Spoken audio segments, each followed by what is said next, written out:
मेरा नाम है डॉक्टर दीपक कुमार बोर।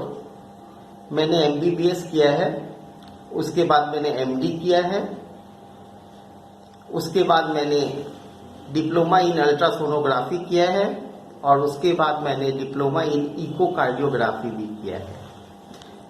संयोग से उसके बाद मैं यूपीएससी से सेलेक्टेड होके as a class 1 gazetted officer मैंने रेलवे में ज्वाइन किया है और करीब 22 साल की नौकरी मेरी रेलवे में हो गई और मैं वर्तमान में एसीएमएस रेलवे हॉस्पिटल गोंडा के रूप में कार्य कर रहा हूं। ये मेरा परिचय है। पहले पार्ट में मैंने आप लोग को ये बताया कि डिप्रेशन है क्या। अब मैं आप लोग को ये बताने जा रहा हूं कि डिप्रेशन के कारण क्या है, क्यों हो जाता है। पहले तो मैंने आप लोग को बहुत शॉर्ट में बताया ये बात कि एक तरफ सैडनेस है, एक तरफ नॉर्मल हैप्पी आदमी है, बीच में सैडनेस है, फिर डिप्रेशन है और उसके बाद वो बढ़ते बढ़ते जो है तरह तरह की निगेटिव थॉट के साथ मेजर डिप्रेशन साइकोसिस विथ सुसाइडल टेंडेंसीज है। तो अब ये डिप्रेशन के कारण क्या क्या है। सबसे पहला कारण मैं अल्फाबेटिकली अगर बताऊं तो एब्यूज। नॉर्मल यूज सभी चीज का अच्छा होता है, एब्यूज जब किसी चीज की होती है तो डिप्रेशन का कारण बन सकता है। जैसे पहला फिजिकल, घर में बच्चों की बार बार पिटाई, स्कूल में टॉर्चर, वर्किंग प्लेस पे टॉर्चर, ये सब जो है डिप्रेशन का कारण बन सकते हैं। डोमेस्टिक वायलेंस, हस्बैंड वाइफ के बीच तकरार और खासकर फिजिकल वायलेंस, खासकर जो फीमेल के प्रति कई कारणों से होता है, उससे डिप्रेशन फीमेल में बहुत कॉमन है। दूसरा सेक्सुअल एब्यूज भी डिप्रेशन का कारण बनता है। पत्नी संतुष्ट नहीं है, पति की जोर जबरदस्ती, या कई बार पारिवारिक स्थितियां ऐसी होती है जिसमें किसी स्त्री को, किसी लड़की को किसी आदमी के साथ रहना मजबूरी पड़ जाता है और वो उसे सेक्सुअली एब्यूज करता है, तो ये जो है डिप्रेशन का कारण बन जाता है। यही बात फिजिकल सेक्सुअल के साथ इमोशनल भी है। ये सारी चीजें वर्क प्लेस पे भी होती है। अगर बॉस और एम्प्लॉय के बीच अच्छा रिश्ता नहीं है और एम्प्लॉय के लिए काम करना जरूरी है, उसकी नौकरी का सवाल है, तब ऐसा होता है कि वो इमोशनली टॉर्चर होता है और वो ज्यादा कुछ कर नहीं पाता और वो डिप्रेशन का शिकार होने लगता है। दूसरी चीज आती है उम्र। एल्डर लोगों, कितना भी हो तो आजकल छोटी फैमिली होती है, न्यूक्लियर फैमिली होती है, तो एल्डर लोग जो हैं, बड़े बुजुर्ग लोग, वो लोग डिप्रेशन का शिकार होने लगते हैं।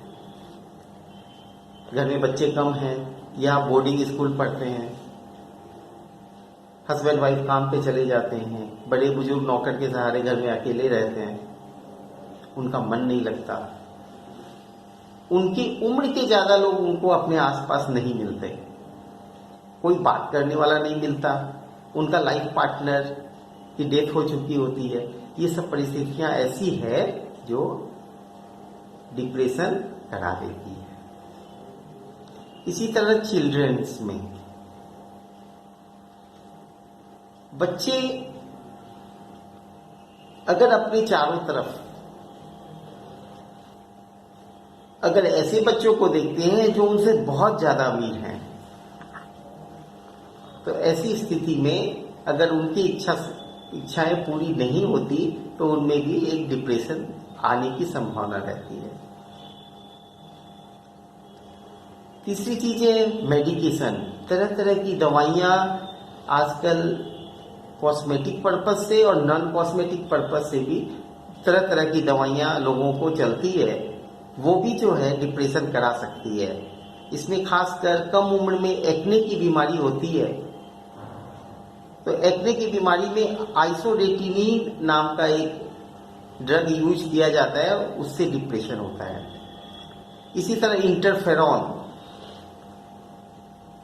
इसी तरह कॉर्टिकोस्टेरॉइड्स, एंटीकोलिनर्जिक ड्रग, मिर्गी की दवाइयाँ, नींद की दवाइयाँ, ब्लड प्रेशर की बीटा ब्लॉकर ग्रुप की दवाइयाँ,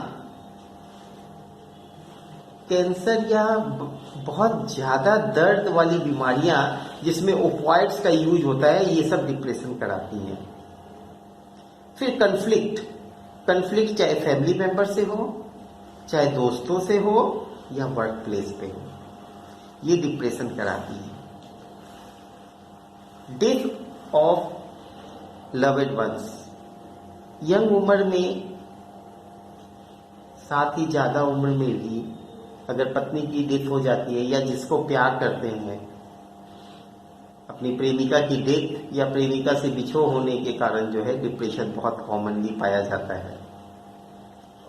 फिर जेंडर, पुरुषों के मुकाबले महिलाओं में डिप्रेशन ज्यादा है, डबल से भी ज्यादा। इसमें भी खासकर जब मेंस पीरियड होता है उस समय महिलाओं में डिप्रेशन का अटैक होने की संभावना ज्यादा होती है। इसके साथ बच्चा होने के बाद जो प्यूपेरियम पीरियड होती है 45 दिनों की, उसमें अच्छी खासी इंसिडेंस है, मोर देन 25% तक इंसिडेंस है डिप्रेशन की। हल्का फुल्का तो अपने आप ही ठीक हो जाता है, लेकिन बाकी के लिए कई बार दवाइयां देनी पड़ती है।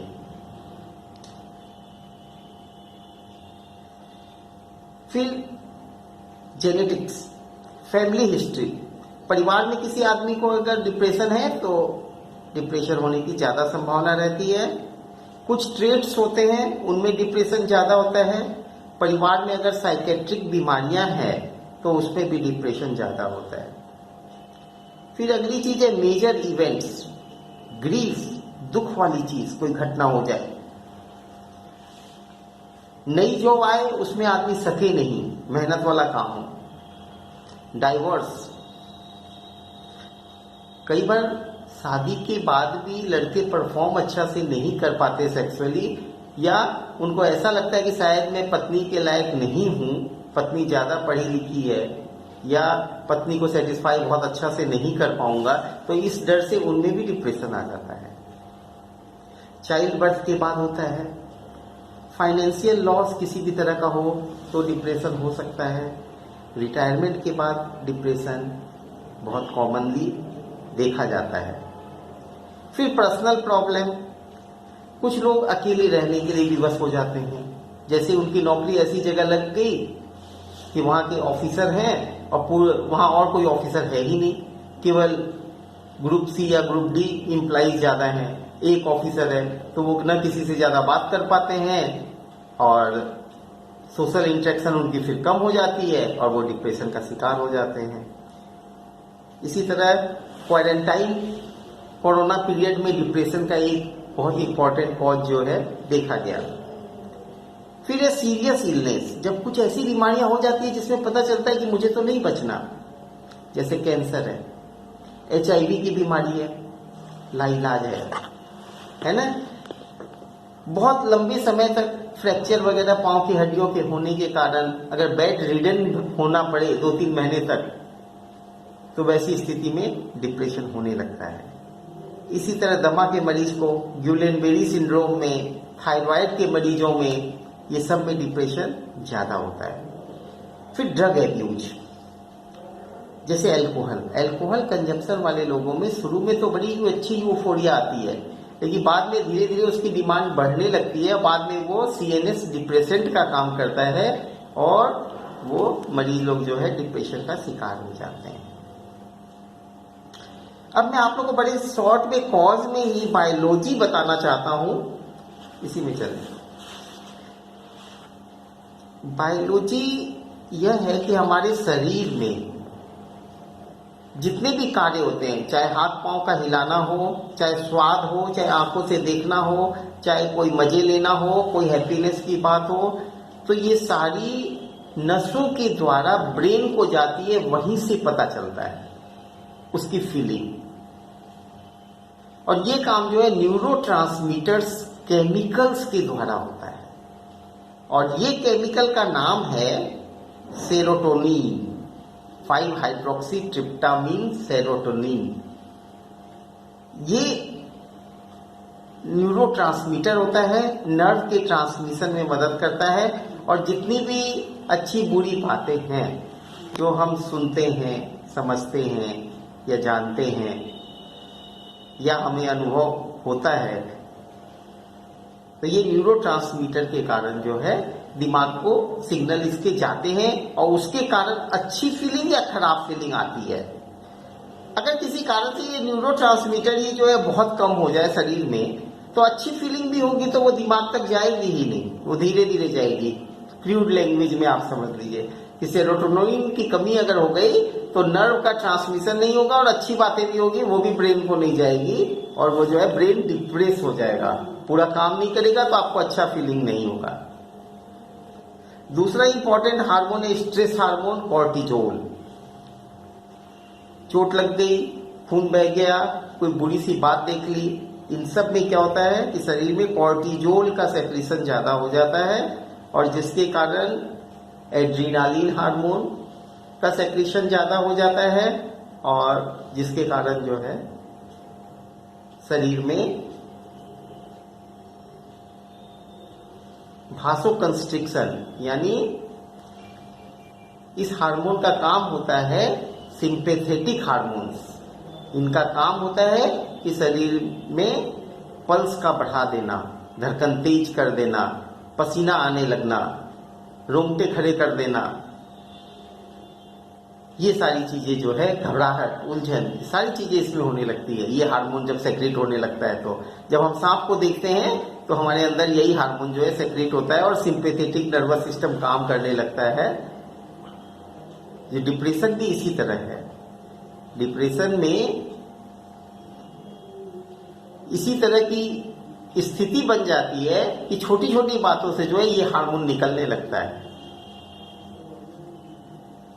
और उसके कारण जो है कोर्टिजोल बढ़ जाता है और उसके एबनॉर्मल सिम्टम आने लगते हैं। कोई छोटी सी भी बात हुई, किसी ने डांट दिया तो मरीज को घबराहट होने लगी, उलझन होने लगी, रोना आने लगा, पसीना आने लगा, धड़कनें बढ़ गई, चक्कर आने लगा, और इससे जो है, और यही सब जो है डिप्रेशन के लक्षण होते हैं, जो मरीज बताता है कि मैं ठीक से रह नहीं पाता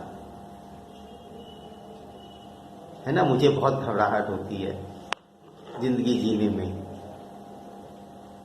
ये सारे निगेटिव थॉट्स होते हैं।